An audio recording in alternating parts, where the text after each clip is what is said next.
Good day mga sir at welcome back na naman sa ating channel. At for today's video, so since ito yung last upload natin noong nakaraan, ito yung impact drill ng Lotus. Ngayon, papakita ko sa inyo, iti-testing natin to kung gaano ba to kalakas at may recommend ko ba to na bilhin nyo. Ayan. So, since hindi ko pa to nagamit kasi meron naman tayong Ryobi na Lotus o yung impact drill. So bubuksan natin, fresh na fresh pa to, hindi pa ito na gamit. Ayan. So ito yung drill, no? Ayan, naka full pa yung battery. Na kuan pa lang isa. Ayan. So na-charge ko na yan. Ayan, may ilaw pa siya. Okay, so ito nga pala yung mga bala niya o yung mga kit. So ito yon para sa kahoy, ito yung para sa metal, wala siyang para sa simento, no, na kasama. Ito lang pang screw, X, ito rin, adapter. Ayan, so kuwan pala to sa mga bolt. Yan, o mga thick screw. Wala, hindi to parang thick screw, siguro pang bolt lang to. Okay, so ito yung charger niya. Ngayon, titesting natin sa semento, bakal at saka sa kahoy kung gaano ba ito kalakas. At yun, sana i-recommend ko sa inyo kung maganda bang klase. So honest review lang tayo dito. So kasi ito yung bago ng Lotus. Ito yung CX 20 volts nila. Okay, so meron akong video yung nakarang upload ko. Ito yun. So yan, so let's go. Titesting na natin. Without further ado, let's go. Testing natin sa semento, kahoy at saka bakal.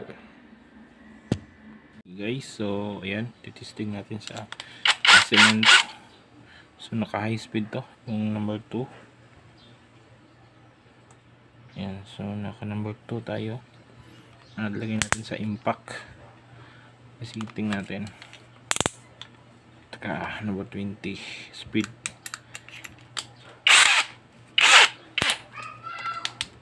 Ayan, testing natin dito.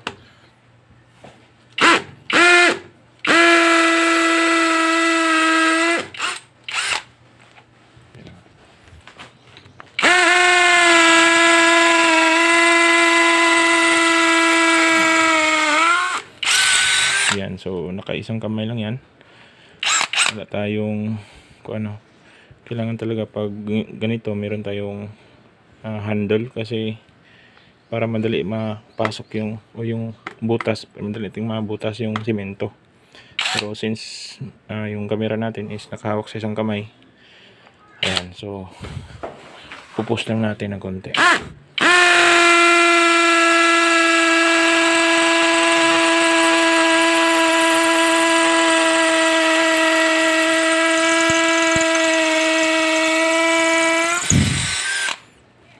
Malakas, parang malakas pa kasi sa Ryobi, no, na 18 volts yung na-testing ko na nakaraan.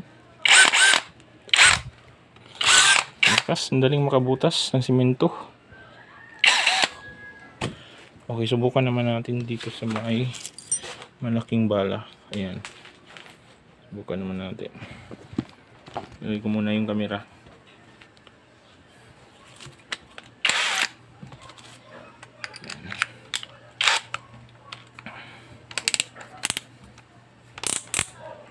Okay, ganun pa rin yung speed natin at saka yung impact, kuan pa rin, naka-impact yan. Ayan. Ito, buhos poste ito ng yan, poste yan. Tapos tibay itong kuan nito. Buhos. Yan. Ito, malaki na itong bala.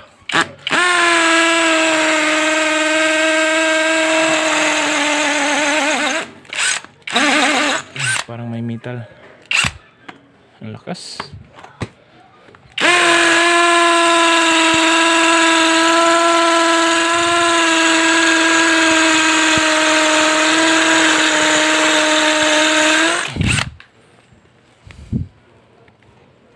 Yan, metal. So, yun.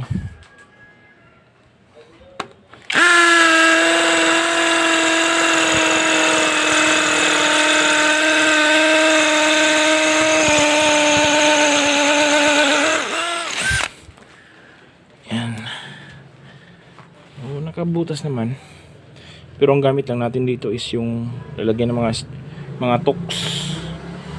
So maliliit lang naman yung mga screw ng tools, kaya ng mga ganito lang. Ito pang kuha lang to, hindi masyadong ginagamit. So ayan, testing natin. Tapos ito naman yung pang kahoy, titesting natin. Yan, so off ko muna to. Ayan, ito naman is, ito yung kukulamber na matibay to, o yung matanda na klase ng kukulamber. Ayan. So for demo purposes lang to. Ayan, ito yung gagamitin natin kung makakuan ba siya. Ayan. Kahammer wala to.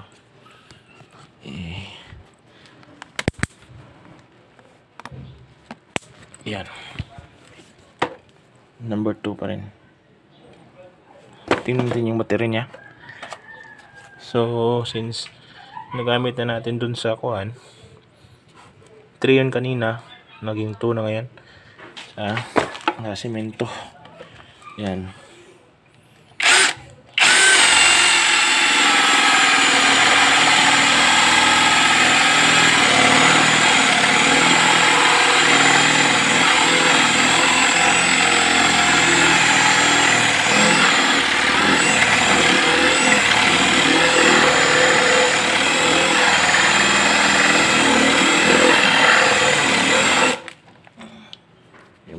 Natin. Yan, so naka-impact yan.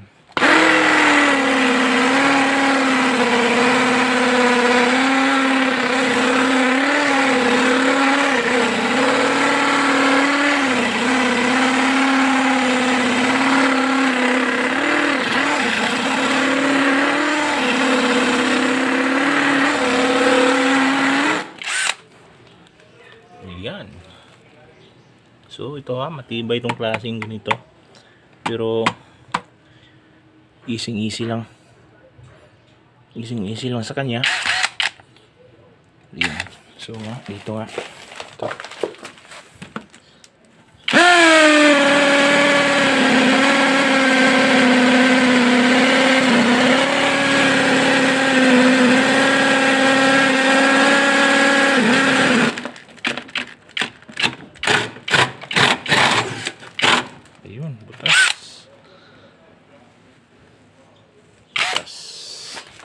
So ayan, tapos na sa kahoy. Ngayon, dito naman sa metal natin iti-testing to. Right. Ayan, so kabit ko muna to. Ayan, so meron tayo ditong tubular. Ayan. O yung square bar. Ito yung iti-testing natin pang demo purposes lang. Ayan, so naka-metal na yan. So hindi ko sure kung matibay ba tong fray na kit nila. So since wala tayong metal na bit, ito lang muna yung pagtsagaan natin para mapakita ko sa inyo. Okay, so ayan.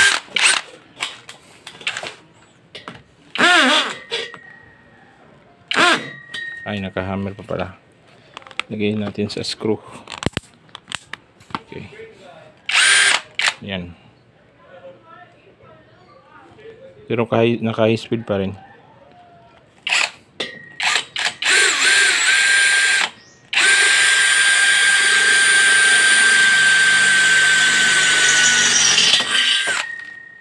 Ayun, butas.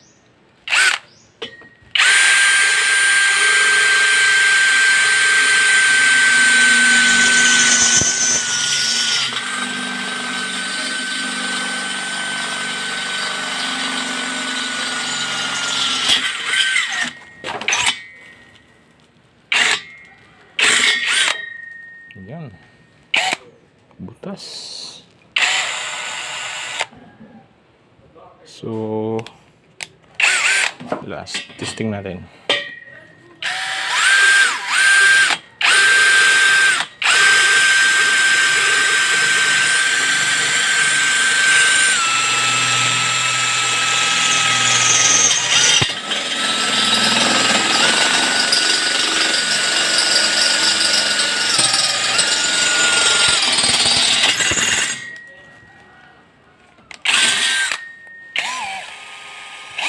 Yun.